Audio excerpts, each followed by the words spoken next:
Now, the population of the Gaza Strip, further a little bit more about demographic, is more than 50% of the population of the Gaza Strip is actually children. Okay, so you know they have lots of kids, and so actually half the population is less than 16 years old. So when you look at what happened recently, when you look at what happened with the bombardment of the most densely populated place on the planet, what happened was, in the 22 days that the bombardment, intensified bombardment took place, more than 1,300 people were killed.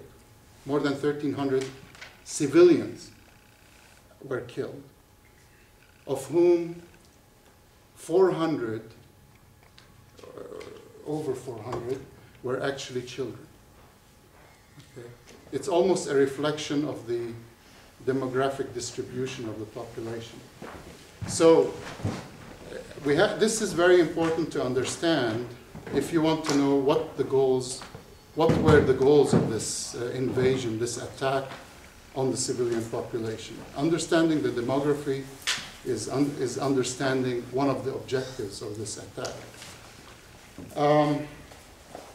So how did this attack, this recent attack that we talked about, that we've been seeing on the news, this murderous attack, how did this develop? Well, you know, the Gaza Strip has been blockaded, under siege for the last 2 years. Actually, intensified blockade. We should be a bit more honest. The blockade didn't start completely just 2 years ago. There's always been problems with moving across the border. But 2 years ago, it was intensified. Why? Because the Palestinian people in the West Bank and Gaza Strip elected Hamas as their majority party in the Palestine Legislative Council. And despite, you know, the encouragement of the US administration for Palestinians to hold democratic elections, and so they did, and this wasn't actually the first time they did, but so they did, the Americans didn't like the results. And so they immediately, together with Israel, and they intensified a blockade of the Gaza Strip. Specifically, actually, they intensified initially the Gaza Strip and the West Bank, but then there was a split that you heard about probably, and where Gaza became completely controlled by Hamas. And so the pressure was on the Gaza Strips because the elected representatives of the people in the West Bank and Gaza were there. And so that was the reason for the siege. So during that siege, there had been, resistance to the siege. There were attempts to break the siege. There were, I don't know how many of you remember, but there was a time when the wall between the Rafah crossing and Egypt was broken, torn down, and the people, went across the border to restock and resupply all those things that have been denied to them. And so there was this constant upheaval, and they were trying to negotiate, and they in fact did negotiate through the Egyptians some sort of a ceasefire. It was a ceasefire agreement with the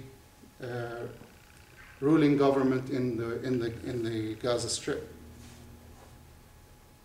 And actually, if you look at what happened during that time, there was a complete, almost entirely complete stop of any missiles coming out of the Gaza Strip during that time. So the ceasefire was working, at least for those, that was, Hamas said that it would implement a ceasefire, and it did, in fact. What happened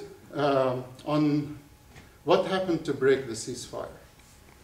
The ceasefire was broken on November 4. On November 4 of this last year, Israel attacked the Gaza Strip and killed 6 Palestinians and then intensified the siege. Actually, almost immediately, like the 17th of November, we realized in Awda, we realized that this was more than just a temporary closure. And we actually started calling, on the 17th of November, we started calling for people to go out into the streets and demonstrate because we realized that this siege was actually intended to intensify. And our first demonstration actually took place on the 4th of December in Anaheim. It was the first demonstration we organized.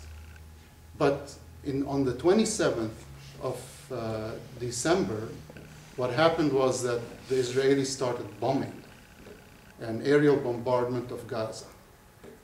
And the aerial bombardment essentially was hitting police stations, was hitting schools, was hitting universities, was hitting UNRWA, United Nations Workers Relief Agency.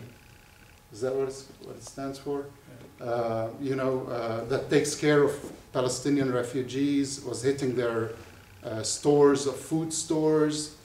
They were hitting, they were not allowing anybody to go out into the sea to fish. So they had a complete shutdown. They were hitting hotels. They were hitting 27 mosques were hit in the Gaza Strip during this bombardment. And the stated goal was so that no more rockets fly onto Israel. But actually there were no rockets going off at that time when the ceasefire was broken. And when the ceasefire was broken by Israel and they intensified the attack is when the rockets started going over, not before. So in fact, this cannot be the real goal, to stop the rockets from firing, because the rockets were actually intensifying as soon as the attack started. Now, I've read some other possibilities. Why did Israel attack? Why was it hitting civilians? I mean, all the structures, everything. If you hit Gaza, you hit civilians. Anywhere you hit in Gaza is civilian.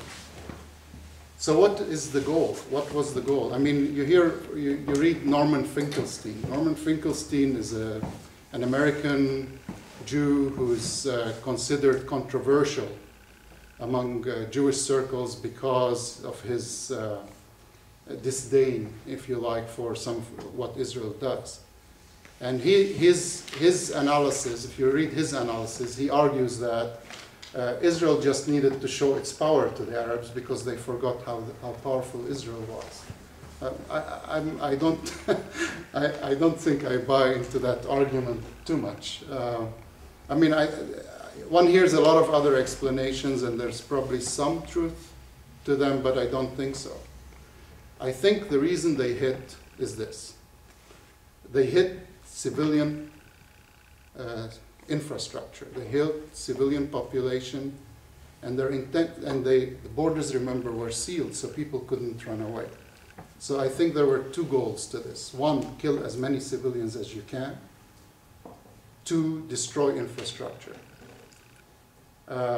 Why do you want to, and the question is, so the short term is you are killing civilians and destroying infrastructure, but what is the advantage for Israel, if there is such a thing, in doing this?